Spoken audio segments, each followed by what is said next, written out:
গাছগুলোকে জল দিতে হবে, নাহলে গাছগুলো কিন্তু একদম গরমে কি অবস্থা। হ্যালো এভরিওয়ান, কেমন আছো সবাই? আশা করছি তোমরা সবাই ভালো আছো, আর আমিও ভালো আছি।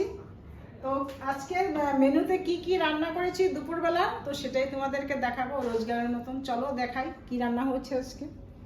তো এই তো দেখতে পাচ্ছ ভাত, একদম গরম ভাত দেখতে পাচ্ছ। আর এখানে হচ্ছে এটা আলু আর কাঁচা কলা দিয়ে মুসুর ডাল, তার মধ্যে চিংড়ি মাছও রয়েছে কিছুটা, সেইটা একসাথে বেটে বড়া করে এটা ঝোল করেছি। আর এখানে হচ্ছে ডাল, মুসুর ডাল, মূলো আর ডাঁটা দিয়ে। আর এখানে হচ্ছে কুমড়ো ভাজা, এটুকুই ছিল, কুমড়ো তো ভেজে ফেলেছি, নষ্ট হয়ে যাবে। আর এখানে হচ্ছে টমেটোর চাটনি, আজকে স্যালাড বানিয়েনি, এটা হচ্ছে টমেটো এটা পুড়ে তারপর চাটনি করেছি। তো আজকের মেনুতে এই রান্নাই করেছি। তো আবার দেখা হবে নেক্সট ভিডিওতে।